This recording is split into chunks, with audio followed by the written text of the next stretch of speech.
Hi, I'm Charlotte. I'm part of National Young Leaders Fellowship and I'm a fellow of 2023. To me, leadership was about taking the initiative to lead others and having the courage to do so. Hi, I'm Ella. I'm from the National Young Leaders Fellowship and I'm a fellow from 2023.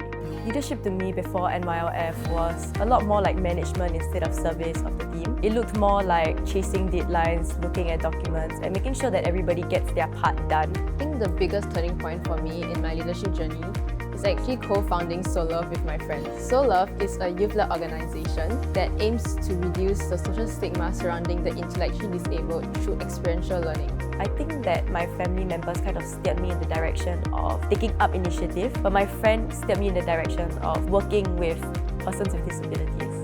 So in that way, it's kind of like my family members inspired me to really step out of my comfort zone. Don't have to wait for opportunities to happen for you to be able to take charge and take lead off.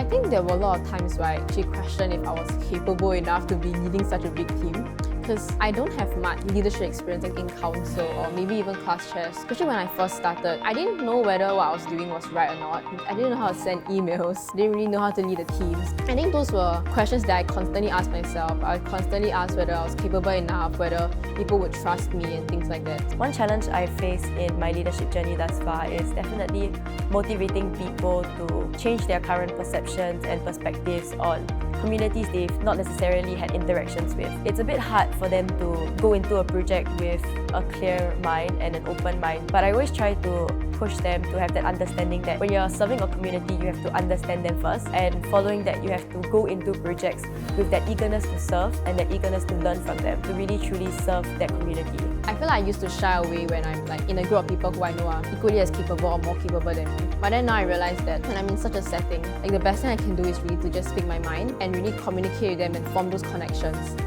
The way that my leadership thinking has kind of changed in a way is more towards letting people grow into their potential as leaders. Something that I've learned in leadership is that the best way to lead is not with one person leading a team, but with a team of leaders pushing together in that mindset that everybody has the capacity to lead and that people in projects should always try their best to develop themselves. For leading others, really it's just about being organized, knowing your direction, so you're always leading the team down the correct path.